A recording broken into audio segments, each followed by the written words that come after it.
Со писмено образложение спакувано во 5 точки, председателот Иванов денеска во јавноста објасни зошто не го подпиша указот за прогласување на законот за ратификација на договорот со Грција кој собранието му го достави минатата недела.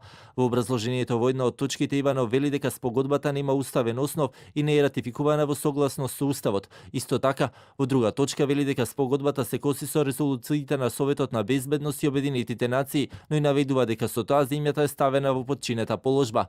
Од владата пак денеска велат дека одлуката на Иванов нема да влијае врз понатамошните фази за имплементација на договорот, додавајќи дека тоа беше очекувано и дека нема да влијае во понатамошните фази бидејќи владата на Грција веќе ги испрати писмата до Европската унија и НАТО, а референдумот ќе биде обврзувачки за сите политички субјекти.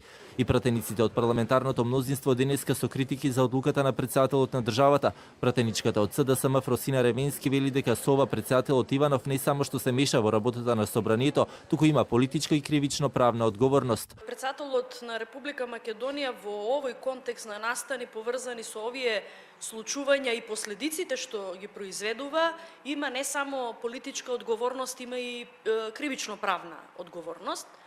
Кривично правната одговорност во ваква констелација е тешко да се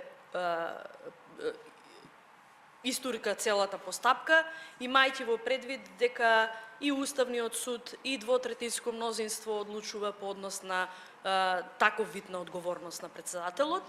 Политичките и партиските агенди, бидејќи председателите доаѓаат како кандидати на политички партии, се второстепени, дури и не се земаат во предвид кога станува збор за државните интереси на Република Македонија. Од ДУИ пак велат дека веќе партијата го подготвила текстот за импичмент на шефот на државата, а со него ќе ги запознаат и нивните коалициски партнери, но и целата јавност. Сме консултирале повеќе уставни експерти, повеќе правни експерти и сметам дека никој во земјава нема да биде изненаден од многуте опции и алтернативи кои што ги имаме за да го избегнеме, блокадата на господинот Иванов и кршењето на уставот од страна на председателот, нели, за нас нелегитимен Иванов кон процедурите во собранието и кршењето на уставот.